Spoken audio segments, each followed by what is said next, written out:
We have just beaten Manchester United at Old Trafford 3-1.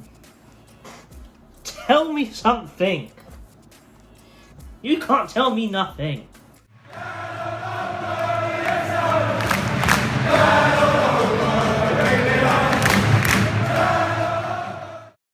Yes guys, so this is going to be a match review and a little bit of transfer weekly sprinkled in there at the end for the Crystal Palace match.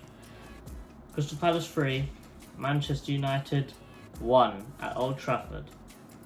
Let's get into this. Alright, so just going to put a little stat out there for you guys, just a little nice one for us.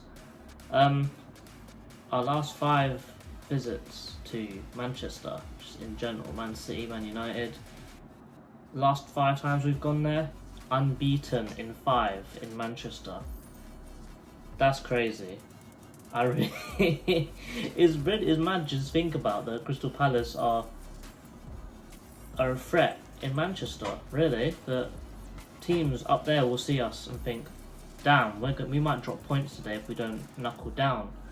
But Ollie underestimated us. Ollie didn't think much of us, but he paid the price. Harry Maguire does not have a nice time playing against Crystal Palace.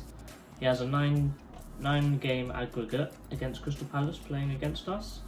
The team in which he played for has scored 8 goals, and the team in which we are, which is Crystal Palace, scored 27. The aggregate is 27-8 when Harry Maguire is playing at centre back for their team. That's a bit mad. £80 million worth of centre back? Nah, he's shit. He really is shit. And talking about Harry Maguire, he tried to leave one on Zaha quite early in the game, but he awoke the beast, and he awoke the record-breaking Wilfried Zaha, the only ex-Manchester United player to play against Manchester United and score 2 goals in 1 match. I'm not sure what happened, but since that guy has got the captain's armband, his head has been screwed on. He hasn't chatted no nonsense, hasn't been complaining to the ref. Apparently he gave a good team talk before the match as well, made everyone play really well. I think the captain's armband is deserved for him now. Does Luka come and take it from him?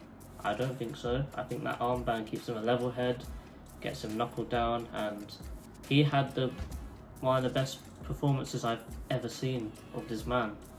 He was just on it the whole match. Proper captain's performance. Great penalty, and the second goal was beautiful. It really was. The way how he just rolled Lindelof and slotted it perfectly between the two. Lindelof shit 1, Maguire shit 2. Straight through the middle. De Gea didn't even bother diving. He just knew it was going in. Dunzo. Mad. Yeah. Brilliant, really. The goal was done with a nice Eze run from all the way up the pitch from a corner. Lays it back to Mitchell. Mitchell has the balls to take on Bruno Fernandes, whipping a perfect ball for Zaha. Swivels Lindelof, takes a touch, bang, goal. De Gea doesn't even move, he just knows it's going in. Eze was class, Mitchell was class, Ayew was brilliant. Batman came on, did what he needed to do, held up the ball nicely, laid it off. He had a shot, it was over the bar but wasn't too far over. Everyone in the team pulled their weight. There wasn't a single weak link in the team. Wardy, stats say he was the best player on the pitch. Schlupp, this guy can dribble. I didn't think he had that much text, but this guy dribbled his way through 4 players and still got a cross in. Where has this Schlupp been this whole time? This is crazy. And you see what happens when you give Roy Hodgson some attacking players. We go and beat United, you know. Go and beat United, that's what we did. Crystal Palace, these men here. Yeah. Eze just had a brilliant game, really.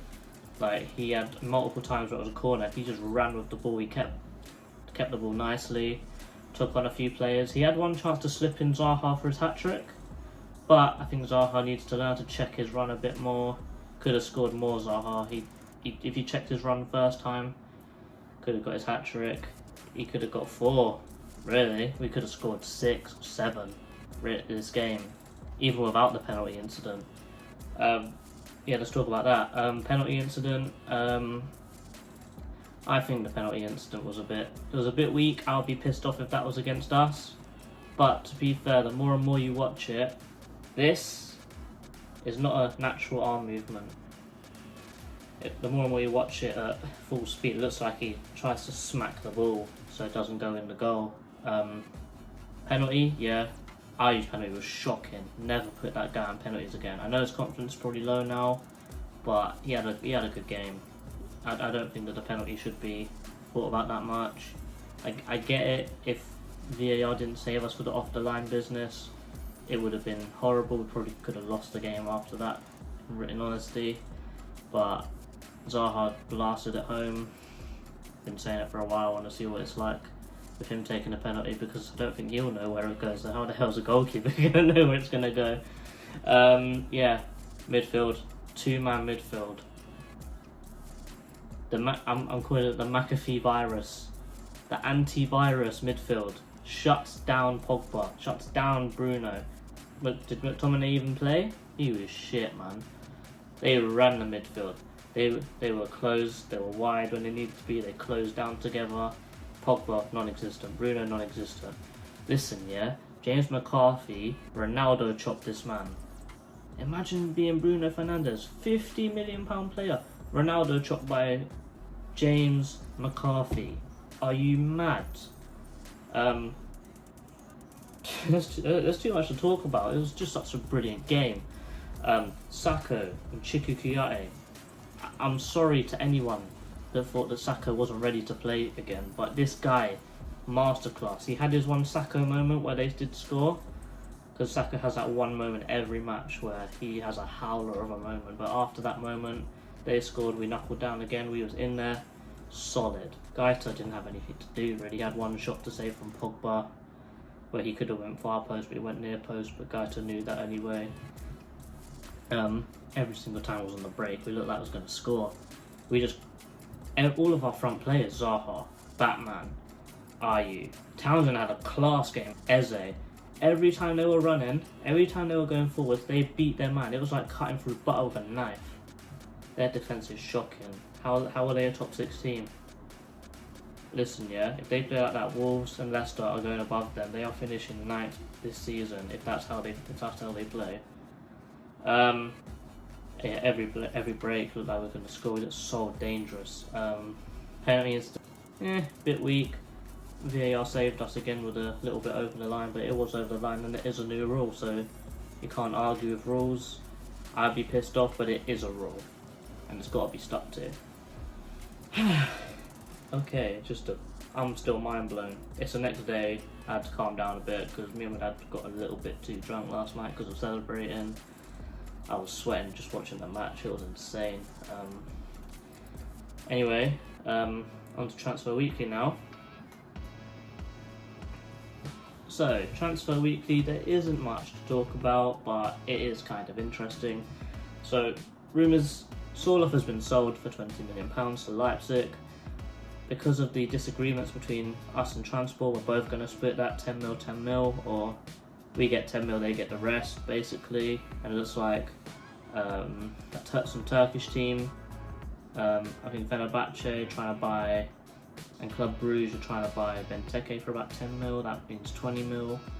And this means that we're going to try and go for a double sweep of Benrahma and a permanent deal for Ryan Brewster, because Liverpool aren't accepting the 2 million deal which Sheffield United are trying to give him, and I think that we'll give him about 5, and they'll have a buyback clause of something. I'm not sure, but I know Liverpool put a buyback clause in if he's brilliant. Nathaniel Klein is training with us. I think that's class, really. You can get him on a cheap, if he's good enough, it doesn't get injured, if he's fit enough, you can get him on cheap wages, maybe like 30 grand a week. Good competition for Ward, does mean we have more cover at right back, does mean that we don't have to rush Ferguson back, I know everyone wants to see him play, but it's better to nurse an injury back slowly and he'll come back stronger than rushing back and him get injured again. I think it'll be good competition for the right back side, more defenders, can't go wrong with that, with all of the injuries which we're having lately, bit more squad depth, class player. It will be brilliant to go back to the stadium and see Nathaniel Klein again. The reception you'll get from the fans is brilliant. But anyway, that's your video for this week. Hope you liked it. See you in the next one. Talk to you guys later.